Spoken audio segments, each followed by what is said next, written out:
the few family members, All right, we're extended going family members live. around. It's Oh, about okay. to start. All right. Setting your... We are live right now. Okay. Hi, No, no, everyone. no, no. We're not live yet. It's setting. It says we are. Oh. Hi, everyone. All right. Now we're live. Hi, everyone. Welcome to The Awakening Educator. My name is Megan Sweet.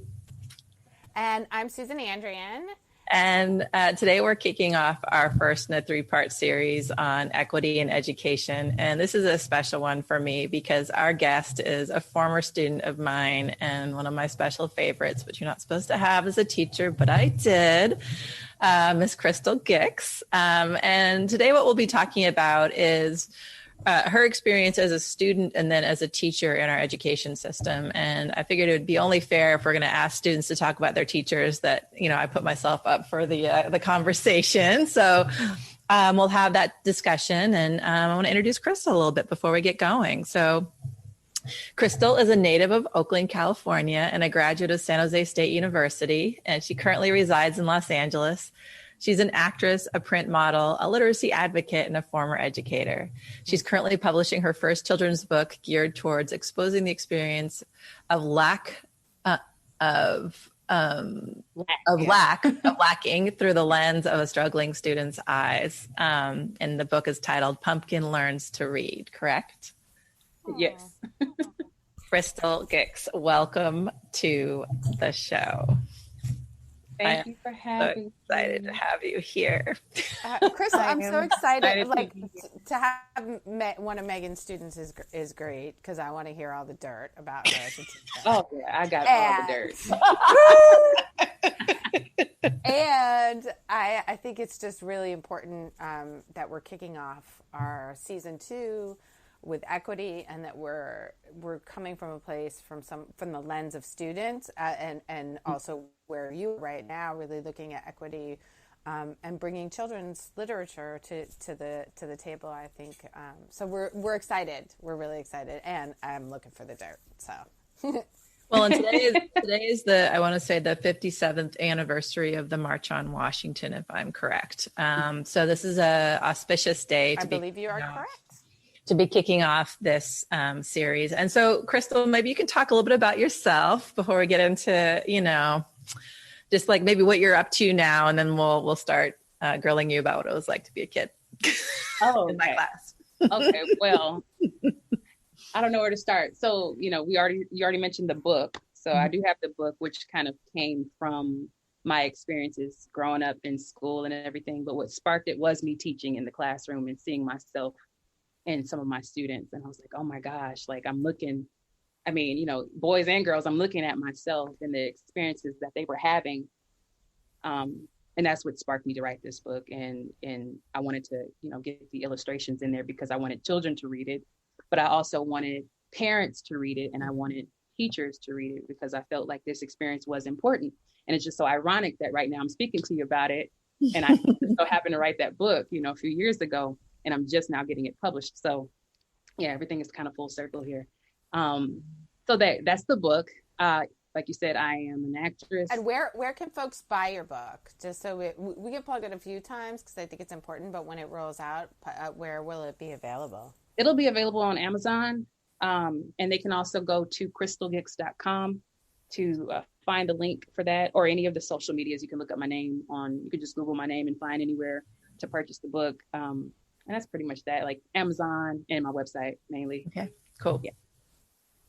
And so like I said, I'm an actress and print model and an advocate for literacy. I was working, when I stopped teaching, I actually started doing literacy advocacy. So I started working with this organization in Houston where we would go in and talk to parents and try to get them actively engaged with their children's learning process outside of just sending homework home, because, you know, a lot of times when you send homework home, the kids are responsible, even though the parents, we expect it just doesn't happen. So we would have these after school meetings and get the parents involved.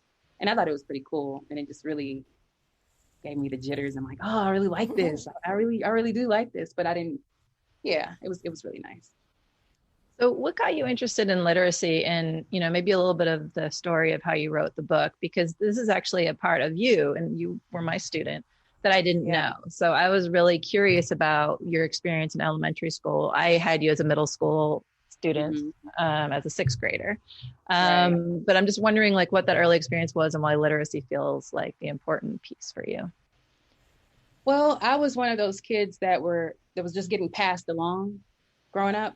So I was in like towards the end of second grade before I learned how to read.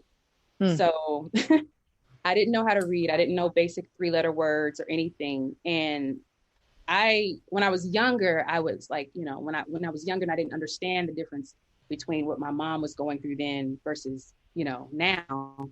I was upset with her because it took me so long and I was lacking, and, she was a single parent and everything.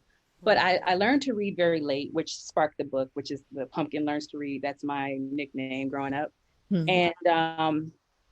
And being passed along, when I did finally learn how to read, it made me blossom with math and everything as well, because I lacked in math. Right. I lacked everywhere. And when I became a literacy advocate, I learned how much literacy plays a part in everything that you do, whether it's, cooking, cleaning, anything that you're doing, you have to tie it all together. And once I learned how to read back in second grade, the end of second grade, everything started to make so much more sense. And I used to get in so much trouble growing up. I cannot believe that. Oh, yeah. First of all, I'm a motor mouth. All of my report cards, like back when they used to give, G's and E's, I would get an S. And what did you call that area? Yeah, I always got the N's. Yeah, I used to get the N's. Needs improvement. Needs improvement. They're trying to talk too much. You still know what an N is. Right, not satisfactory. Yeah, I used to get into so much trouble because I would be off task during reading time. And what it was I couldn't read. And it wasn't that I was just so bored. I didn't understand what was going on. I loved reading about Frog and Toad. I love those stories, but I couldn't tell you what was happening outside of the pictures or just listening. Right. So that's pretty much how that all got started in terms of like my passion for it. And once I did learn how to read, I became an excellent speller. And I started skyrocketing in class. My mom, we switched a lot of schools because I moved a lot. But afterwards, third grade rolled around, my grades improved, my behavior improved. I stopped getting in trouble for things because now I can focus. Now I know what's going on. Fourth grade, now I'm back in my old school in East Oakland. And I had this really mean teacher. She was scary. She was really scary. And she would embarrass you to no end. So I wasn't about to get embarrassed. I didn't like being embarrassed. So that's when I started being quiet because I didn't want to be, embarrassed or get into trouble, especially from her. And so in me being quiet, I was able to pick up quickly what was going on because I didn't want to be talked about in that classroom. Now, this is in the 90s, you can't get away with any of that stuff now, but This is back then. Not she wouldn't have a job, but she was a very old school Southern teacher, but she was working in Oakland for like 30, 40 years. But I would be really quiet, and that allowed me to pick up, what was going on in the classroom and see what was working, what wasn't working really, really quickly. And I moved ahead in the classroom really quick. And before I knew it, I was grading homework. So wow. That was pretty much how it all got back started. To second grade, when you first started to learn how to read, do you remember the adult or what the intervention was that really kind of was able, and what that felt like to all of a sudden be getting what you needed and what you deserved to learn? It felt like, I don't know, I was so excited. It was, my mom had moved to Concord. We moved to Concord, and this was the end of second grade, beginning of third grade. And I don't remember the teacher's name, and getting in trouble so much, the one teacher that called it out, she had someone come and pick me out of the class. It was a lady with like a British accent. She was an interventionist, I guess. And she did a 1 hour pullout one day. And she took me to this room and she literally did phonics with me for 45 minutes to an hour. And I knew how to read because I was hungry for it. I literally wanted to know what was going on. I didn't know that's what I wanted. I just was, floating through, and I don't even think I was confident in the alphabet or sounds. And I was, approaching third grade at this time. But after getting in trouble for so long, I think my teacher finally realized I could not read. And so they had the interventionist come in and just, take me out for that hour. And she showed me phonics. And before I know it, she gave me like 3 or 4 books to take home. And you couldn't tell me anything. I knew I was like cat, bat, dog, frog all day long and just sounding out everything. You couldn't shut me up. On the freeway, every exit, I'm learning how to call box. I did that for weeks. I got on my mom's nerves. I bet. Well, but I mean, what an amazing thing, right? And I feel like as a teacher, what you're describing is, I mean, this gives me chills, especially since I know you 4 years later and who you were, and I will describe that to you. I told you I wouldn't tell you till we're on the air, so you can't do anything to me. But like what a difference it is to have it just takes one adult to notice and get underneath the behavior and be curious enough to see what's there. And what kind of scares me about that is like, what would have happened if that hadn't been true for you, right? Like and I wasn't an easy kid either. And actually I got all the way to college without being able to write an essay. And it took somebody to pull me aside in college and be like, look, girl, like, we're going to hook you up because you don't know how to do some basic things here. And so this idea of being passed along, and that it just requires one person to see you differently or to be curious, to give you that opportunity. It's how many kids that we know that were in my class with you that didn't have that chance. It's like, it gives me chills. About that. And the timing is so critical, right? Because we know that second to third grade, that it happened, it did. It should have happened much earlier, but that you were able to get the intervention to be able to read before that period of time where we lose so many kids at 4th grade, right? We know that that's really a critical time. And so you had that maybe mean teacher who scared you, but it sort of all the timing came together to give you that passion and also skill at the same time. Well, it sounds like you leave Oakland to get the help, and then you came back and you had the mean teacher, right? So like, it's also schools matter. And that, and I'm not dissing Oakland because, I'm all about Oakland, but like schools matter and opportunities matter. And so you going somewhere where you could be seen more for some reason, or they had more resources, so they had a reading interventionist, which isn't typical in every single school. Suddenly you had access to an opportunity that wasn't available to you in your other schools. So when I had you, I absolutely remember the quiet and the watching. Like, I felt like you were a kid who was paying attention to what was going on. And you felt very like serious and mature to me. So like for me, seeing this actress and this just badass woman who is doing this modeling, and just, I feel like you're such a role model for so many things. I'm not surprised seeing that in you as an adult, but I'm also a little bit surprised in seeing that in you as an adult, because you were much more studious to me and just like a little bit more held back. And we're just watching. And I would look to you, like as a teacher, you look around the room, and I don't know if you knew this, but I would watch you a lot and see what your reactions were and just kind of get a pulse of like how things were going or how you were feeling. And I just paid attention to you a lot in the room because I could tell that there was a lot happening behind what I could see.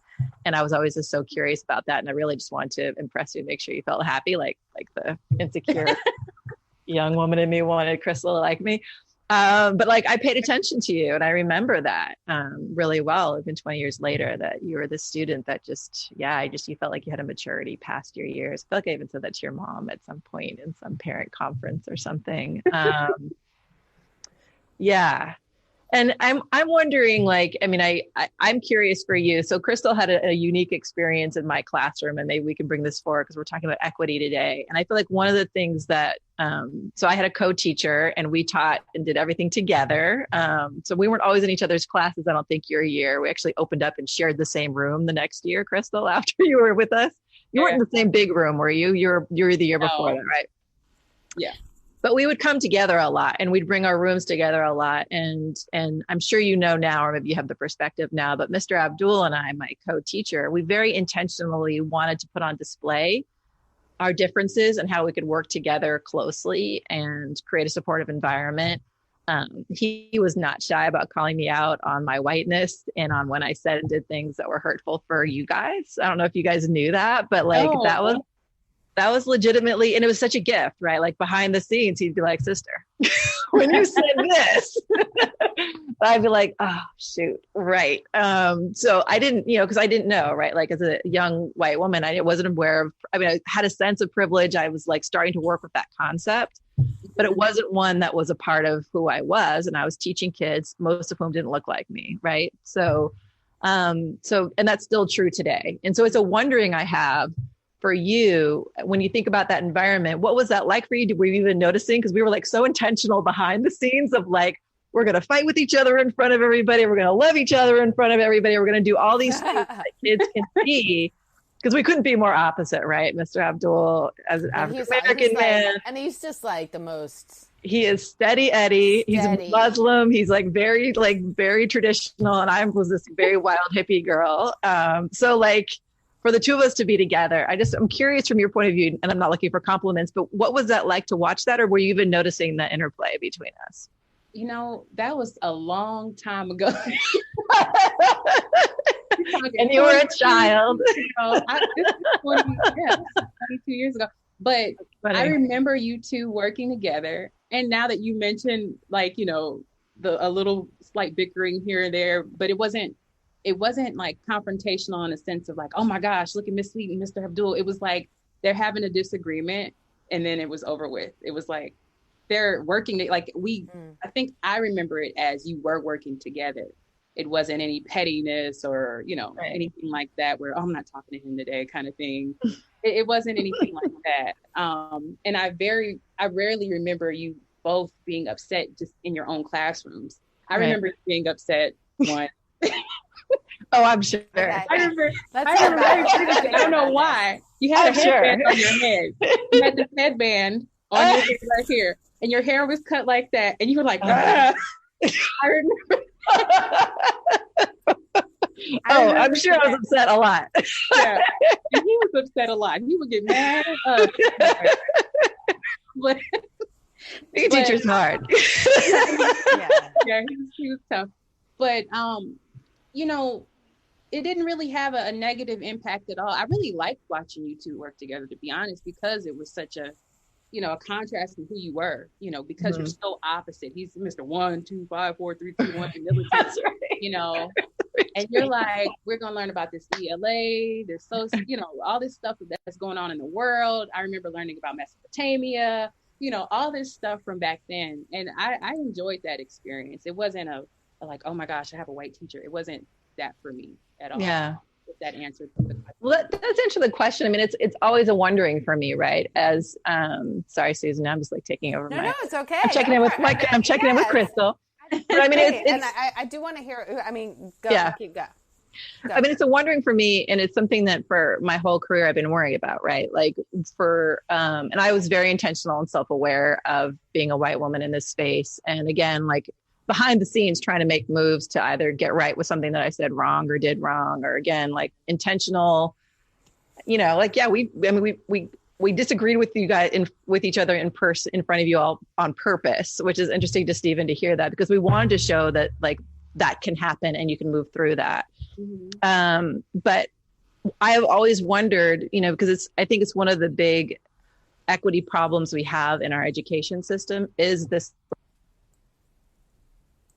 teaching students that don't look like them dynamic, and I'm one of them. And so I just have wondered like what that was like for you. And so I'm hearing from you that maybe for you that wasn't an issue, or did you feel like you encountered those moments where you weren't seen or understood because you had teachers that didn't look like you in the classroom? Megan, something just changed in your sound pretty drastically.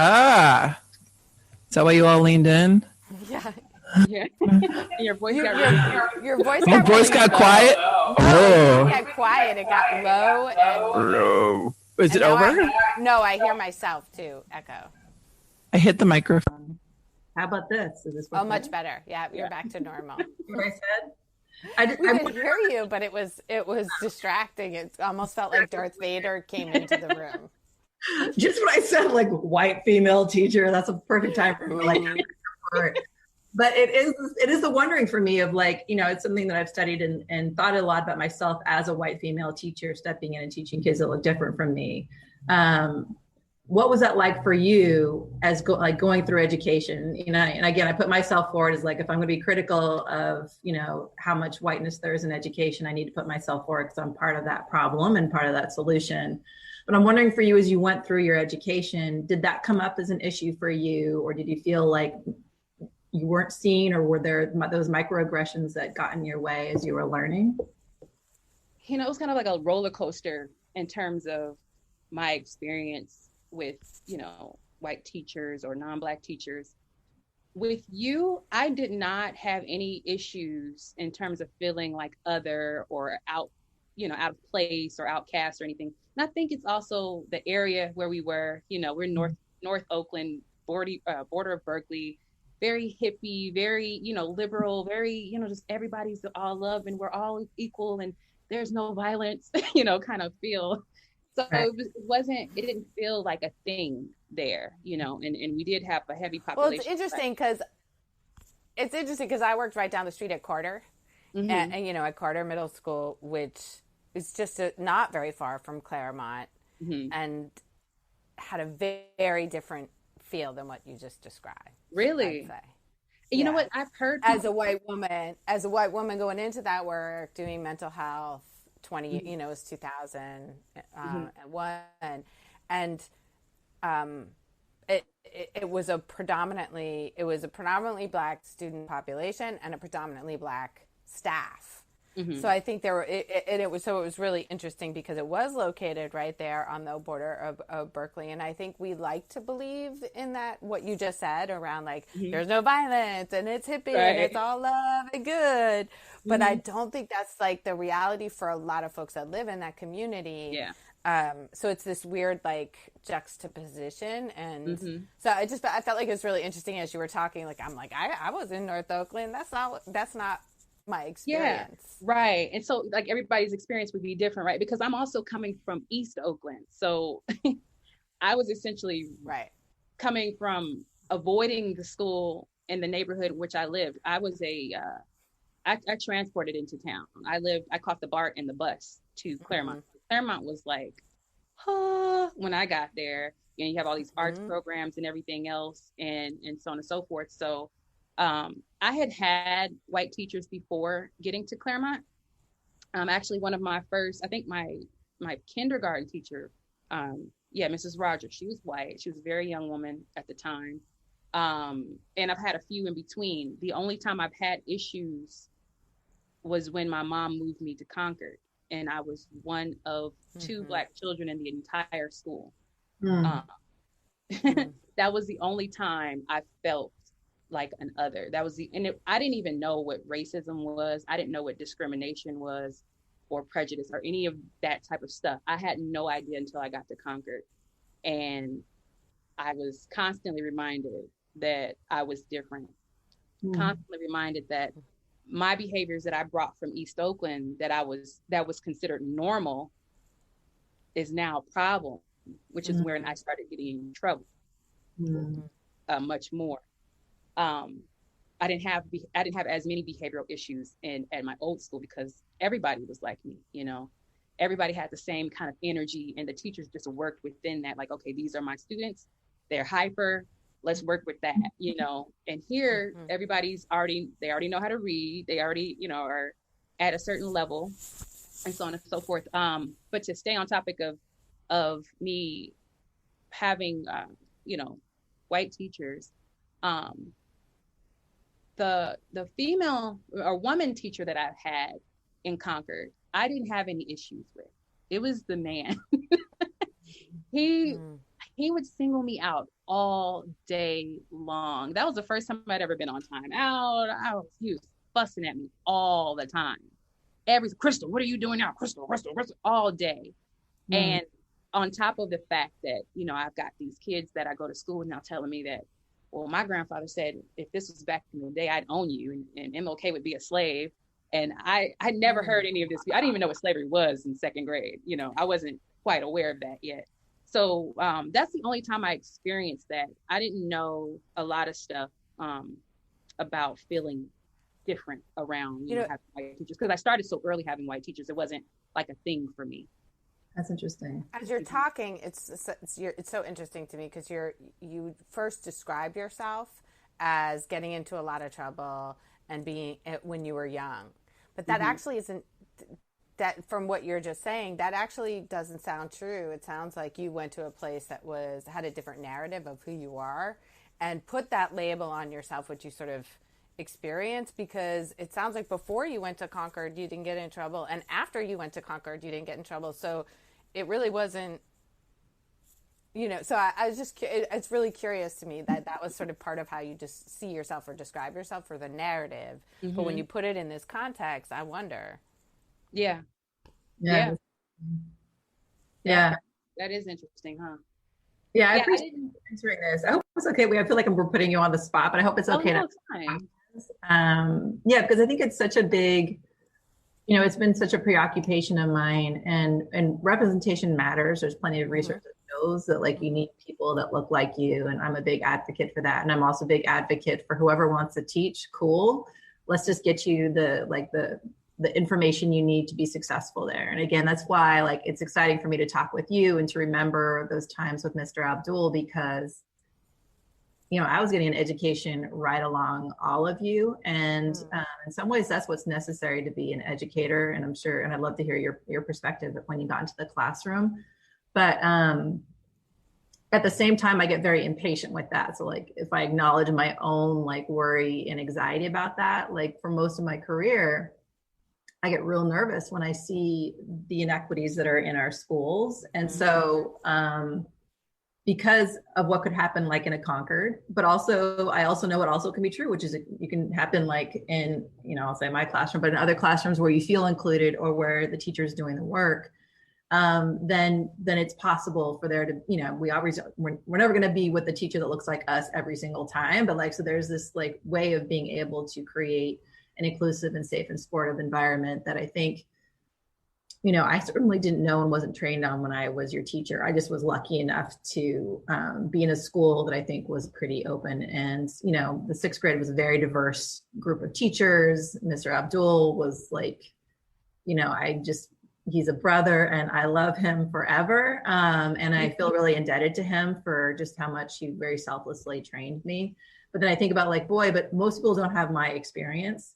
And I know I messed up anyway. So like, that's what's my whole career, truly, Crystal, like that's what's been in my mind. Like I had like a very charmed experience and still I know I made mistakes.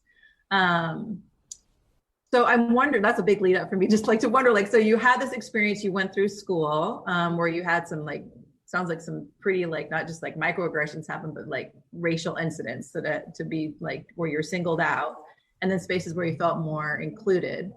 And then you became a teacher in a classroom. I'm just wondering how like those pieces started to come together for you when you became like, you went full circle and you suddenly became in the classroom. How did your experience, like, what did you learn is my first question. And then I'll get to my second one, but like, what came up for you when you were in the classroom? Well, positive things were, I love kids and I love teaching. I love working and seeing them grow, for sure. And I love seeing that light bulb go off in their head.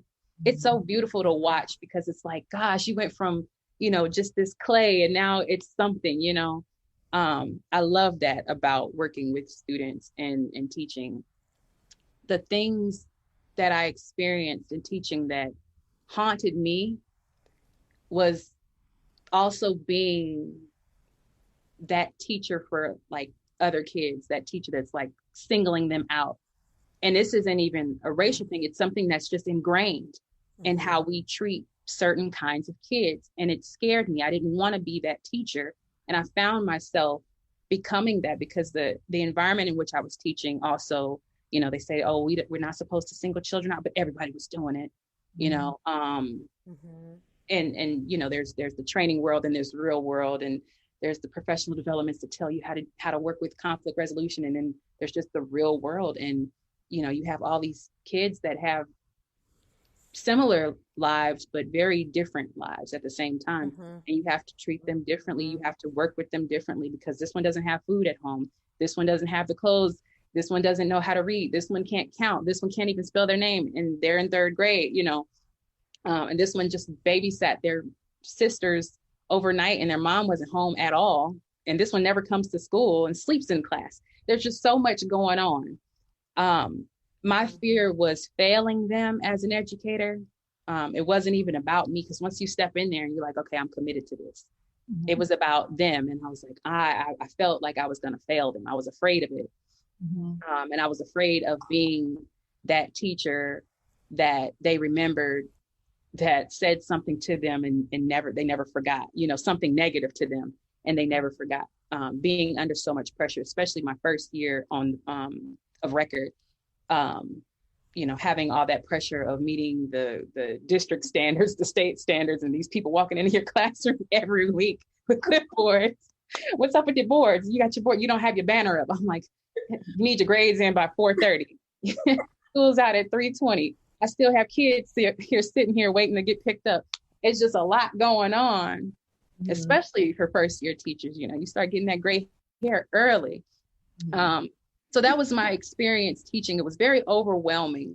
And so, like you say, you tell people if they want to teach, but it's important to know that it's not all, cookies and glitter and stuff when you go in. It's especially depending on the neighborhood in which you're teaching, right? But yeah, I had a huge fear of failing my students. Now, when I taught pre-K, that was fun. That was a lot of fun. You've got all these babies and you do a lot of dancing and singing all day long. But third grade was, testing all day long, testing. And one of the biggest things I didn't want to do, which was going on when I was in school, was, you had to focus on testing so much. And I said, when I became a teacher, I wasn't going to do that. And what happens, as soon as I took roll, they were like, all right, so we have STAR testing coming up, because I taught in Texas. We have STAR testing coming up, so you have to give them this. And I was testing my kids every single week, felt like. And it was just a lot. It was a lot. And it was a lot on them. The expectations for them, it was unreal. Because it wasn't catered to, you talk about equity, it wasn't catered to who they were. It's this cookie cutter education, and they live in a world of lack. They live in or even if they don't live in a world of lack, it's a lack of awareness of what they could do, or, how they could do certain things or experience certain things. So I go talk. Yeah, you did a good job describing this. I'm going to let Susan talk. I swear. I'm like, just like, come on, Susan. That's okay. Oh, it's like Crystal. And you don't have to worry about me. I'll jump. I'll jump in. There are a number of things that I'm thinking about, though, that you brought up that I think are really resonating. One, that sort of dilemma that I think every teacher goes through around the what draws us to come to education, that passion and love for teaching, and that fear of not being what we thought or know that they need. And then the demand, like all of the different demands and how those get in the way with the vision of the teacher that we want to be. And then the reality of having so many kids with so many needs in the classroom, which is kind of what I was, these demands, and then thinking about it from the experience of the child sitting in the seat and where the lens of which they experience that at. And there's so many complex ways in which these things are coming together. So I'm excited that we're going to be talking to Zaretta Hammond in a couple weeks, because I think she really has, she's going to give us some insight around like what are some of the concrete things that we can do to make sure that we are showing up in equitable ways. But what you just described, I think so many teachers go through. And then if we do not have the ability to reflect on ourselves and what it is that we bring to the work, and the lens that we bring to the work, and the privilege that we bring to the work, that we then there's so many things we're trying to hold at the same time. So it's like, am I singling this kid out because I have these biases, or what do I do with a kid who's cussing me out and refuses to sit down? And then like, so those two realities that are sitting there at the same time. I understand that this child's needs are because they don't have enough food, or they were up last night taking care of their child. But right now, in this moment, he's cussing me out in front of the whole class. And so how do I bring those two things, those two realities together at the same time? So I was really hearing you and feeling like that dilemma. Yeah. Yeah. Well, that's what that's what I kind of wonder about. And I guess maybe that kind of brings me back to this, like the big quandary I have in education, which is if we imagine teachers that don't have the same lived experience of their students, then they're not able to cue in like the things that you just described, and you didn't teach for very long, but you just named, and it gives me shivers, like to think about it, like you just named the dynamic that every teacher faces, and in such a beautiful way that it's like, you think it's going to be glitter and cookies and you're going to come in, or maybe, you know, a lot of people think they're going to come in and they're going to save people. And then all of a sudden, like the dynamics of what's happening in your room can be so complex. And if I think about your experience too, of like, well, when you were in Oakland, you were one of a group of people and the teachers met you where you were, and they didn't, like, you know, your behavior wasn't a problem. And you went outside of that to an environment where you didn't look like everyone else. And where the norms were different. And suddenly those same behaviors that were fine in Oakland weren't fine in Concord. And suddenly you're being singled out and like pigeonholed in ways that weren't like fair. That's the worry I have in education, how we're preparing educators, and why I think we need culturally responsive training for teachers, because all of us come with our own experiences. And again, that was the gift I had with having Mr. Abdul as my co-teacher. And, you know, I grew up, you know, with some hard stuff, and I grew up in the East Bay where, you know, equity was, you know, a part of my landscape for my whole life, right? Like, so paying attention to that. But I also had somebody who was literally like, sometimes whispering in my ear, but definitely like calling me out in a loving way if I said or did something that was sideways for any of you guys, because neither of us wanted that. And he knew I didn't want that. So I had this opportunity to learn and be like, oh, and we would just talk about you guys. And I'd be like, oh, well, I'm seeing this. And he'd be like, well, I'm seeing that. And I'd be like, oh, okay. The same kid that we're wondering about, we have these two different perspectives. What does that mean? And so rarely do you have that opportunity. And yet we're in this room and we're making split second decisions. And some of those can impact how kids see themselves. And it takes me back to, you were in Concord where you weren't being like seen well, as far as I can tell, but also that was a place where at least one person made a split second decision to give you an intervention that made a difference. And how powerful those moments are, and they can come anywhere. And that's the gift and the magic of education too. But it's like, I just feel sometimes like so tenuous, like our ability to like support kids, and how many of your classmates didn't have that opportunity, right? We can name them. And I do talk to Jamil, who's a teacher now. Oh yeah. Every day. And yeah, I don't know. Another issue that I totally hear, and one of the things that you're saying, Megan, that I think we need to think about is that you had in the moment. So I do think we need pre-service training for understanding and bias, but we also need more opportunities for support for teachers in practice while they're working, and that it's like one of the only professions where you are on the whole, there is no like thinking and planning time. It's like these little crammed in PDs. And I know we're doing more of it, but that professional learning time, like I don't think there's any other profession that has the amount of time where the amount of time you have to plan in relationship to the amount of time that you have to do is just doesn't seem very proportional. No. And that we need those in the moment, like I'm struggling with this situation and I need help reflecting and thinking about it. That came up. Yeah, we need to open up to that, right? And to create. So it's something, and I'm just monopolizing the conversation today because it's fine. But I mean, it's one of the things I've been talking a lot about in recent years, because I spent a long time being like, well, I'm just going to be hard on, white educators, and I want to make sure that no one harms any children, right? And then I had to take a turn, and I had to look at myself and be like, okay, well, I was a white educator who did do harm. So what made the difference? And that's when I actually started to make this connection with all of what happened with our classes and with Mr. Abdul and with other folks that I had the opportunity as a young teacher to have. And you're right. What I would say, if I were to distill that down, what happened for me and what I would want for others is there was a trust and a safety to explore issues of race and equity ongoing. And that's what I think we really need, which means we need to build community and safety for teachers to talk with each other. Like, I knew Mr. Abdul loved me and cared about me, and that you all did. And I remember actually once, and I don't know if it was your class or not, but he had me stand up in front of the whole class because maybe, I think it was one of your classmates who said I had said something that she felt was racist. I don't remember who it was now. But like, I stood up in front of everybody and I had to hear for the whole class, like, this is what happened and let's talk it through. So I don't remember when that happened. I feel like it was your group, but maybe it wasn't. It might have been. Again, we have this old lady fog going on. You can't be an old lady because then you're really old. You can't do that to me. But, you know, I mean, of course, and I remember differently. When you're a kid, what you remember is so different than an adult. Yeah. But like, I remember that moment and it felt like really hard for me, but it also felt really important because I was like, okay, this is hard for me, but the kids are getting to see that actually you can stand up to power and you can like survive that and move through it. And that was, again, like these intentional moves that we were making so that you all had an experience of feeling equity. And it's what I want for us to be able to provide for everybody. Yeah.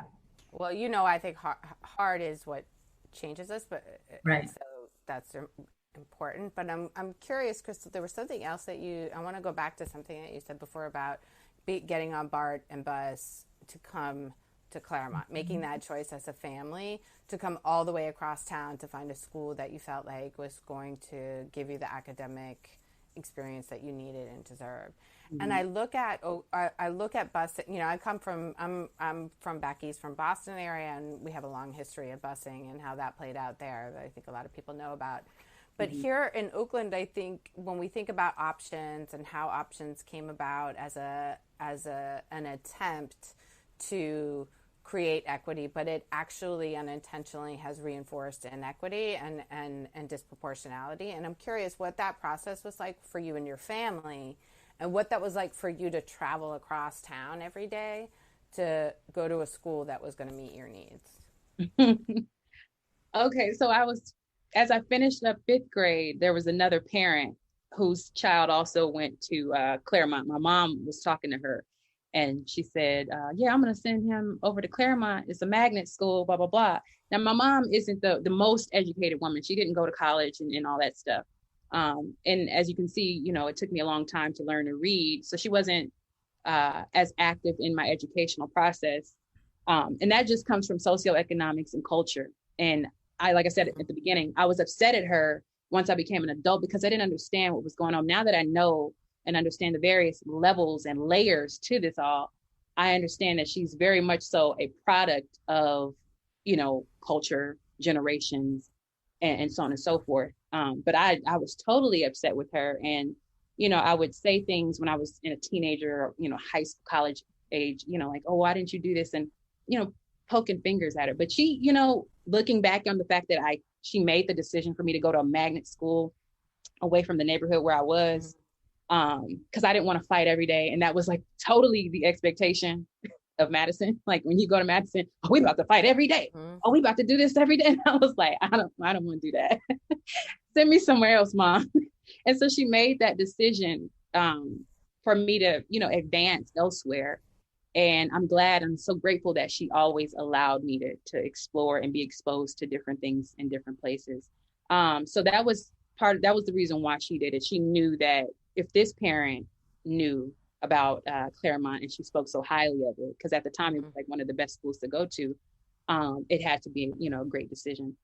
And so she enrolled me in the lottery, and I got chosen. And they also offered the affordable bus passes or free bus tickets back then, or bus passes and BART tickets.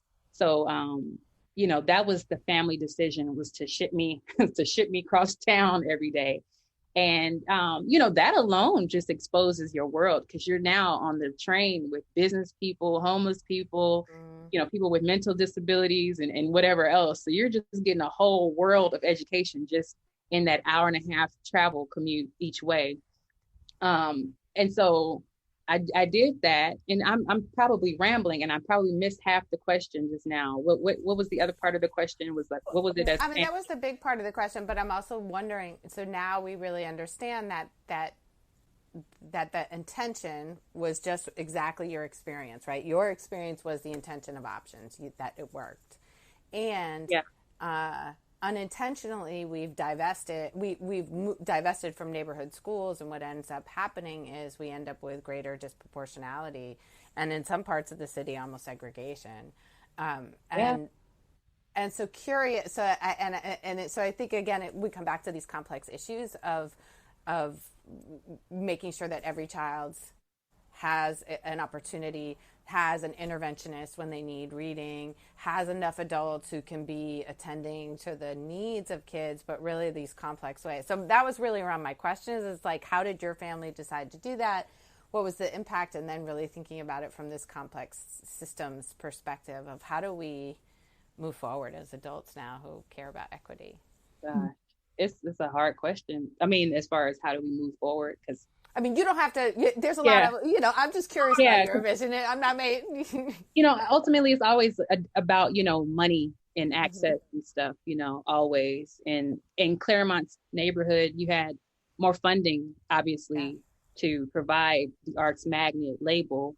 And to have, we had what we call wheel, where every 6 weeks you would rotate into a different, we played the recorder, or we learned Spanish for 6 weeks, or we, did karate for 6 weeks during the wheel course.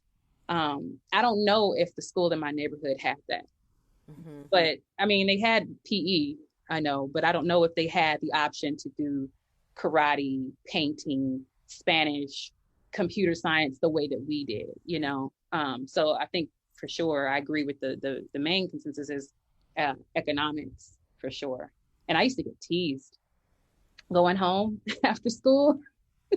In Sobrante, were you in the Sobrante Park? I lived in Brookfield. Yeah, I used to get teased for going to Claremont and not kind of chickening out and going to Claremont, as if I had a choice, really, choose what school I went to. But you go to that school over in with all those other kids and stuff like that. And it couldn't have been far from the truth. It was just a different experience. It was a much more privileged experience, I will acknowledge. I'm very grateful for having that particular privilege of going to Claremont and being exposed to Project Yes. And, all the different various, I don't know if MISA was there too. You have all these different groups that I'd never heard of. And I don't say that the school in the neighborhood didn't have those, but I wouldn't know, because I didn't go there, but I know that one of the main focuses was fighting and I didn't want any parts of it.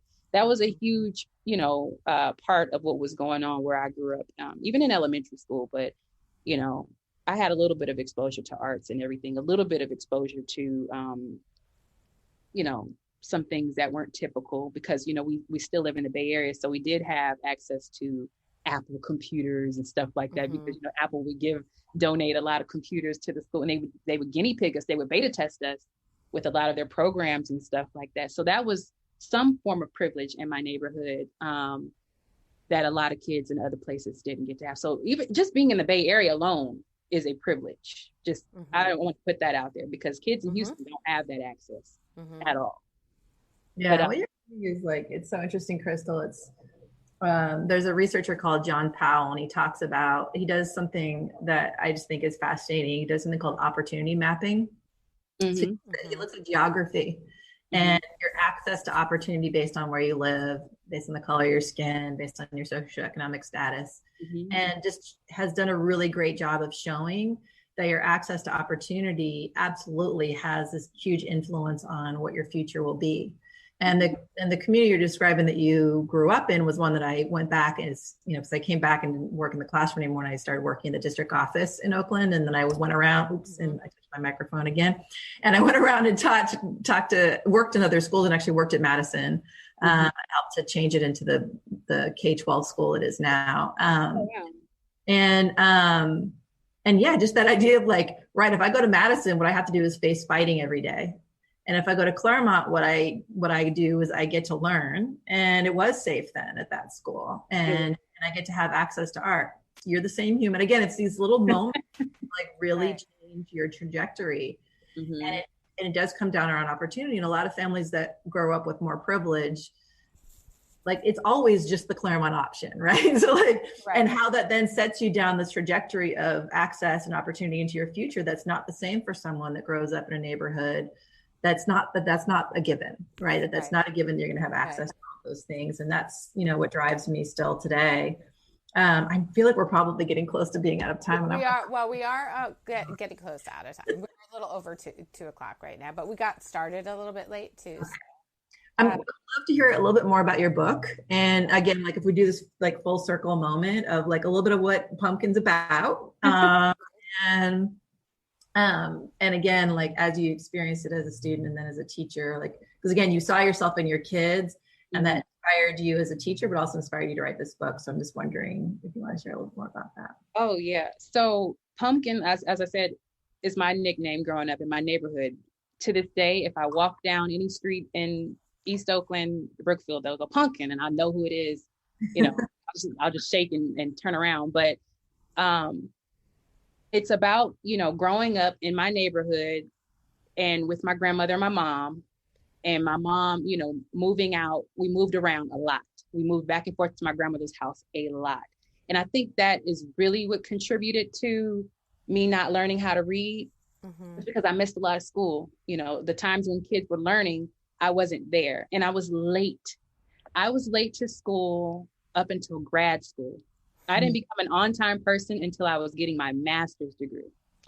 So there's that, right? But the reason why I wrote the book was I wanted to share my experience, but I had a student who had failed the 3rd grade and he was being teased. And of course, you know, you have to set the standard. Look, we're not going to be talking about him. We're not going to do this. And I'm like, oh, that's why you're stupid. And, you know, we had to shut that down. And he would even say it sometimes. And it would break my heart to hear him say, I'm stupid, I'm dumb. And I was like, no, you're not. Don't say that. You're one of my smartest kids, you know, da, da, da. I'm trying to lift him up however I can. And it wasn't until the end of the year, I had several meetings with his mom about his behavior because he was always in trouble and he was always late and absent. He was at a point where he was going to fail 3rd grade again. And I was like, I can't fail him twice. I can't. I finally pull his record. This is my first year of record. I pull his record from the previous year. He had a higher grade in 3rd grade that year than he had with me. And it made me think, I was like, this boy really does think that he's not smart because he failed the 3rd grade. Turns out he failed the 3rd grade, not because he didn't pass the 3rd grade, you know, because of knowledge, because of attendance. And I was like, oh my gosh, this is so me. I would have gotten held back so many times because of attendance. His mom would leave him at home and, you know, he'd be babysitting his sisters. And he, you know, he's like 10, 11 years old in the 3rd grade. And he would come to school. School starts at 7:45. He'd get there at 9:30 and, you know, whatever else. We couldn't even count him for attendance, but he would show up half asleep, you know, crust in his eye and everything. And he would just constantly fall behind. And I really just saw myself in him, and I felt sorry for him and felt so bad that here we are again, and he has to go to summer school. All he had to do was go to summer school and he could have gone on to 4th grade, and he had a higher grade the previous year. So that really sparked, I think I'd already written the book, but it was like, I have to push the book now. I have to make this be a thing. It's not just about being an author. I want to be an author. It wasn't about that. It was like, I really wanted to tell a story because I thought it was important for kids to know that there are other stories. Like, you're not the only one. I thought I was the only one until I started teaching and I saw other kids just like me, 2nd, 3rd grade, couldn't read, couldn't write, spell, or anything like that. So I wanted to write this for the struggling reader, but also tell a story that they could relate to, because a lot of students, they live with their grandparents, or they, you know, one parent or both even, but, you know, their parents aren't able to be present like they should, or the expectation in Maine society is that you should be present in this, that, and the third, but you have to look at the generations, you have to look at the culture, you have to look at the socioeconomic stuff and where they came from before now. And so tying all that in, I showed I lived with my grandmother. I showed that I didn't learn a lot until I moved to that school where I looked different. And then I showed the triumph at the end. I don't want to keep rambling on, but basically I saw myself in him, and I saw my story in a lot of my students. And I felt like it was a necessary story to tell that they could relate to, and that parents that aren't present, you know, because there's that expectation, but they can't meet it because they don't know. They don't have the awareness that I should be doing this. A lot of parents send their kids and expect the teachers to teach them everything. They expect us to teach them how to brush their teeth, how to comb their hair, how to clean their ears. That's not the teacher's job, but that's the expectation from their perspective because you're a teacher. So yeah, that's the gist of the book. At the end of the book, obviously, she learns to read, and you know, her whole entire world for education and just life in general opens up. You know, she experiences triumph. You know, I ended up going to the Math Olympics after learning to read. Once I learned to read, I went to the Math Olympics 2 years in a row, and for problem solving, reading, like reading and doing complicated math problems. And I became a finalist in the 5th grade. So, you know, literacy is so important. That I just felt like if a kid can see that and see someone that looks like them, similar, and know that I've gone through this experience, that they can also do it too. It's that personal narrative. It's that personal narrative. Like how do you understand who I am and the challenges that I'm facing and the context that they are? And one personal narrative, I'm stupid and I can't do it, has you showing up in the world one way, where the other has you blossoming like you are, and kind of turning into this amazing person who's been able to bring that story back to other kids. And that's super powerful. And I'm grateful for you. I'm grateful for you all. Thank you. Wow, my heart, can you see it like out of my chest on me with you? I'm just so proud of you. And so, I mean, I think that story is so important because it allows kids to see themselves different. And again, it's like, for me, this is why equity is such a big deal, is we need to be able to have kids see themselves in others and have those role models. So this book is going to be impactful for a lot of kids.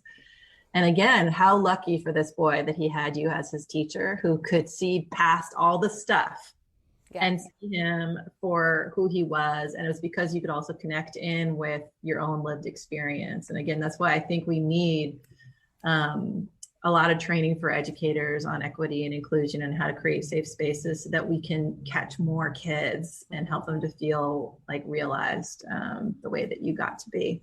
And we are super over time. I know. I'm going to right now. Crystal, you're amazing. Thank you so much. So please check out her work. She does incredible, beautiful modeling as well. And it's just... And super fun at stuff on her website. Like acting. Very fun. Not the quiet girl I thought I had in my class. And I love it. But just so like the maturity is still totally there, and just like the getting the world, like what you just shared right now is really profound. And I'm so grateful for your time and for just being open to all of our questions. So thank you, Crystal. Thank you so much. It's like truly been an honor. Thank you so much for having me. I was really having imposter syndrome. I was like, oh my gosh, she's asking me to talk about equity. It was okay, right? Yeah, it was great. It was fine. And if I rambled too much, I'm sorry. No, you did. It was great. All right. Thank you, everybody. Bye. Thank you.